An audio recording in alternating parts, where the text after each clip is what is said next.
वालेकुम अस्सलाम। प्यारे आका, खाकसर का नाम मोहम्मद एहसन आसिफ, मैं दर्जा सालिसा का तालिब इल्म हूँ। हुजूर, मेरा सवाल ये है कि मुआशरे में उमूमन दो किस्म के लोग होते हैं। अव्वल, जिनको मज़हब से कोई दिलचस्पी नहीं। दोम, जिनको दिलचस्पी तो है लेकिन वो मज़हबी शिद्दत पसंद है। हुजूर, हम इन लोगों को कैसे तब्लीग कर सकते हैं? मज़हब से जिनको दिलचस्पी नहीं वो मादियत परस्त हो चुके हैं। आजकल दुनिया में बड़ी तादाद जो है उसको मज़हब से दिलचस्पी नहीं रही, और उसमें से भी एक दुनिया की जो यूरोपियन ममालिक हैं या दूसरे मज़हब के लोग हैं, मुसलमानों में इजहार कम है लेकिन अमलन उनका भी यही हाल है। लेकिन दूसरे लोग जो हैं, दूसरे मज़हब के लोग, वो इजहार भी कर देते हैं कि वो खुदा ताला को नहीं मानते। इसलिए दहरियत ज़्यादा फैल रही है, दहरियों की तादाद बढ़ रही है दुनिया में। दूसरे रह गए मुसलमान, वो लोग जो अपने आप को मजहबी कहलाते हैं, या ईसाई वो लोग जो अपने आप को मजहबी कहलाते हैं लेकिन मज़हब से दिलचस्पी नहीं है, क्योंकि मजहबी तालीम से दिलचस्पी नहीं है। वो और मादियत में डूबे हुए हैं और दुनियादारी उन पर गालिब आ गई है। और यही आखिरी ज़माने की हालात का नक्शा खींचा था हज़रत सल्लल्लाहु अलैहि वसल्लम ने। और इसी आखिरी ज़माने की हालात को नक्शा जब खींचा था तो उसमें उस वक्त मसीह मौऊद ने आना था, और इन्हीं लोगों के लिए सूरह जुमा में आयात नाज़िल हुई थी, और यहूदियों की मिसाल दे के कहा गया था कि वो देखो तुम लोग वैसे ना हो जाना।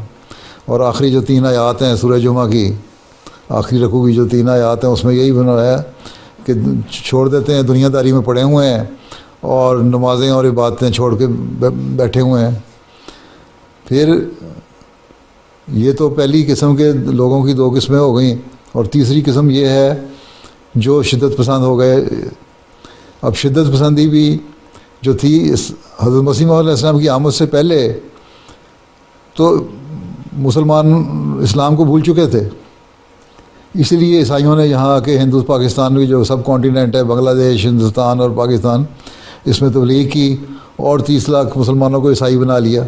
बड़े बड़े पादरी, मुसलमान मौलवी जो थे वो ईसाई हो गए, क्योंकि इस्लामी तालीम नहीं थी। हज़रत मसीह मौऊद अलैहिस्सलाम ने आके उनको थोड़ा सा उभारा। अब हज़रत मसीह मौऊद की मुखालफत में जब ये उठे तो फिर इन्होंने एक लहर इस्लाम के हक़ में तो पैदा कर ली अपने अंदर एक तबके में, लेकिन साथ ही शिद्दत पसंदी भी पैदा कर ली। हज़रत मसीह अलैहि सलाम यही फरमाते हैं कि इन लोगों के जो मौलवी जो मुखालफीन हैं, इनमें भी इस्लाम मेरी मुखालफत की वजह से आया है, इनमें पहले कोई नहीं था, इस्लाम भूल चुके थे ये। अब इन शिद्दत पसंदों को हमें बताना है कि इस्लाम की असल खूबसूरत तालीम क्या है। और यही हज़रत मसीह अलैहि सलाम ने फरमाया कि यही चीज़ें हमें सारों को बतानी चाहिए कि, और यही मकसद 2 हैं मेरी आमद और बेसत के मकसद, कि एक ये है कि बंदे को खुदा के करीब लाना, उसको इबादत करने वाला और अल्लाह ताला के हक़ अदा करने वाला बनाना। ये उन लोगों के लिए भी है जो दहरियत की तरफ मायल हैं, और उन लोगों के लिए भी जो है दुनिया परस्ती की तरफ चले गए लेकिन अपने आप को मजहबी कहते हैं। और तीसरे, बंदे को बंदे के हकूक़ अदा करने वाला बनाना, ये उन लोगों के लिए भी है। ये तीनों कैटेगरीज़ के लिए है। दहरियत वालों को भी बताना कि खुदा ताला के हकूक़ क्या हैं, बंदों के हकूक़ क्या हैं। जो मज़हब को मानने वाले हैं लेकिन अमल नहीं करते, उनको भी बताना कि अल्लाह ताला की इबादत के बाद दूसरा फ़र्ज़ एक दूसरे के हक़ अदा करना, ये अल्लाह ताला का हुक्म है। कुरान करीम से भरा पड़ा है इस तालीम से। तीसरे, वो लोग जो शिद्दत पसंद है, उनको बताना कि शिद्दत पसंदी इस्लाम की तालीम नहीं है।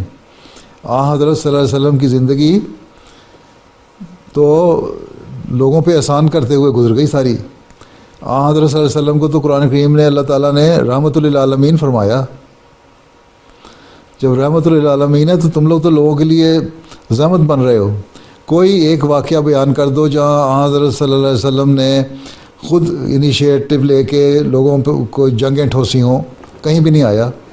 कुरान करीम में जहाँ जंग का हुक्म आया, पहली दफ़ा जंग करने का, सूरह हज में, वहाँ 40वीं 41वीं आयत है, वहाँ यही हुक्म आया कि देखो तुम्हें इसलिए इज़्न दिया जाता है, तुम्हें इसलिए इजाज़त दी जाती है کہ یہ لوگ اب حد سے بڑھ گئے ہیں، اور اگر یہ لوگ اور ان کے ہاتھوں کو روکنا ضروری ہے، بعضوں کو بعض کے ذریعے ہم روکتے ہیں، اگر ان کو اسی طرح جاری رہے یہ، تو پھر نہ کوئی چرچ باقی رہے گا، نہ کوئی یہودیوں کا سیناگوگ باقی رہے گا، نہ کوئی ٹیمپل باقی رہے گا، نہ کوئی مسجد باقی رہے گی ہیں۔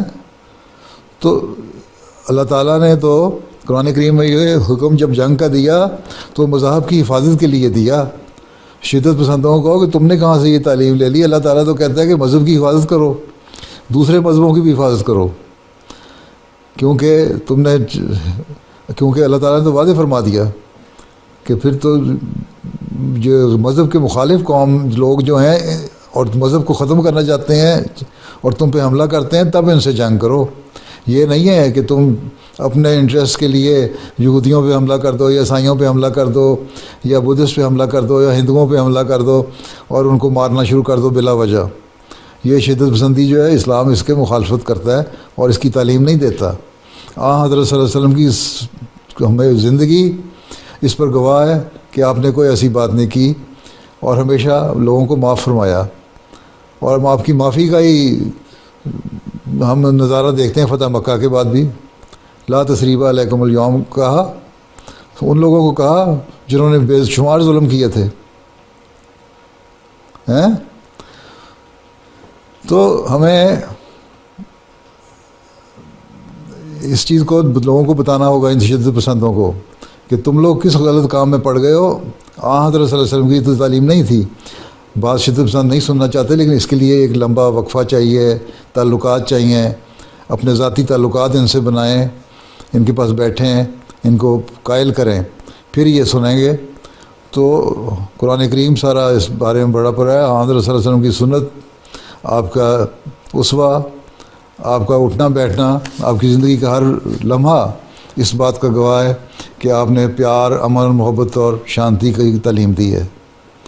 ٹھیک ہے، یہ باتیں بتانی ہوں گی، ٹھیک۔ اور آپ کا السلام 2 منٹ یہ جو ڈسکنیکٹ ہونے کی وجہ سے ضائع ہوئے تھے، میں 2 منٹ زائد دے دیتا ہوں آپ کو، اس کے بعد وقت ختم ہو جائے گا، ٹھیک۔ السلام علیکم۔ وعلیکم السلام۔